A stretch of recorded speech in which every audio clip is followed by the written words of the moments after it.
Hey guys, just got back from seeing The Long Walk.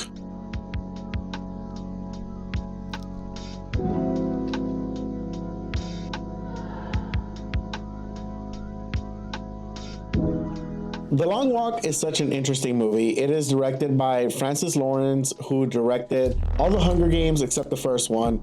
He also did Constantine and he did I Am Legend. And you can tell just by looking at his film history, or I guess his director history, you can tell he has a knack and a hunger for making his movies about revolutions, revolutionaries, tribulations, and tribunals.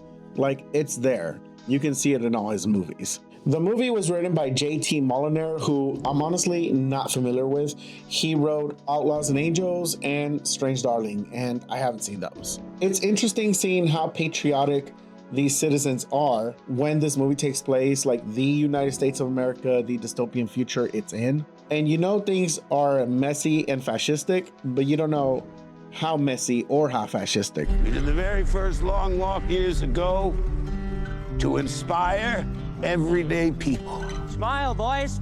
You're on candid camera. This movie looks bleak and beautiful. The cinematographer was Joe Wellens. City where the girls are so pretty. He did a great job of showcasing the dystopia and the countryside. And then for a movie that takes place in like a post-apocalyptic future, there's a lot of green. There's so much countryside you see throughout this whole movie. Now, in recent history, since I started really getting into movies, this has one of my favorite rain scenes in a movie that I've seen in a while. It's shot well, it's punchy. I like it a lot. And the movie was composed by Jeremiah Freites. I think that's how you say his name. He brings some guitar strings and some piano keys to the movie, and it's very simple but very effective. I'm Ray Garrity. You can call me Ray. Prima Freeze.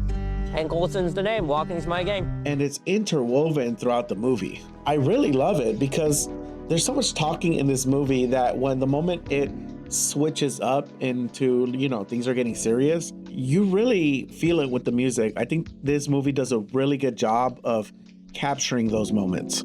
As you get hopeful or you rescind your emotions, like you can feel the music kind of pulling you forward and backwards, and it's so cool. Specifically with when they start the walk and then at the end when they finish the walk, like the music during those moments, fantastic. Now, the reason why I mentioned kind of everyone, as I'm watching the movie, I'm actively thinking about all this stuff, and it really comes together and you really see it, and it's cool. It's like the opposite that I got from watching The Conjuring, where as I'm watching The Conjuring, I'm like, what's going on here?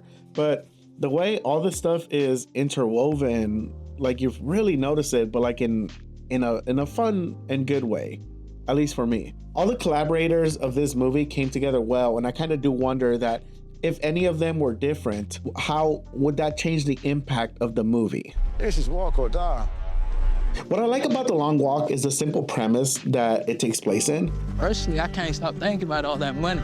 And the permission structure of that universe that allows that premise to happen to begin with. I'm watching the movie with my mom and she's asking me hey, why are they killing them? And I tell them well, the way the government, the USA government is in this movie, they've allowed that to happen. This is a motivational thing. And, I was explaining it to her and she understood it. And she also said, oh, well, that reminds me of some of the stuff that's happening now. And I like that. I like that I can talk to my mom about a movie that we just saw and she can immediately relate it to things that are happening in this country right now. And it's not the most satisfying answer because it's like a crappy scenario to be in. My only gripe with the movie really is that since there's so much talking in this movie, because, the movie's just about people walking, is that the audio mixing, sometimes I feel like it fails to capture people's voices correctly. And I don't know why. You have a scene where there's raining, so you have the background water, and the voice sounds clearly. But then you can have another scene where there's really nothing in the background except wind, but the voices seem, I don't know, a little bit muffled or something, or maybe not muffled, but just not mixed correctly. It just seems odd. Now, with the movie itself, you feel constant tension in the background because you have these military vehicles that are just following these dudes at 3 miles per hour. Proud of you, boys. You got fat. Maintain a speed of 3 miles per hour. Walk until there's only one of you left. Who's ready to fucking win. They're there all the time. You notice them and you can't help but every time they go on the radio, number 4, fall forward. Number 5, you're slowing down. Number 47, speed up. Like, it just quickly puts you in tension and makes you like kind of lock in into the movie. It's cool. It does such a good job of doing that. It's kind of like driving a beat up car. Like, if for anyone that has had a beat up car, you know what I'm talking about, when you're driving it and you know it might potentially break down. You know, you're gonna run out of coolant, maybe your fluids aren't stocked all the way, maybe you have an issue, I don't know, that you can't get to, and you know your car's gonna break down, but you're still risking driving it. And that kind of tension that you get from that is how I felt throughout the movie. The last thing I want to say about The Long Walk is how hopeful it is for a movie that's so dystopian. I sort of like you three. Let's be musketeers. All for one. One for all. Nah, and again, I need to hear it louder. All for one. And one for all. David Johnson's character, he's just admirable. He's so hopeful the whole time.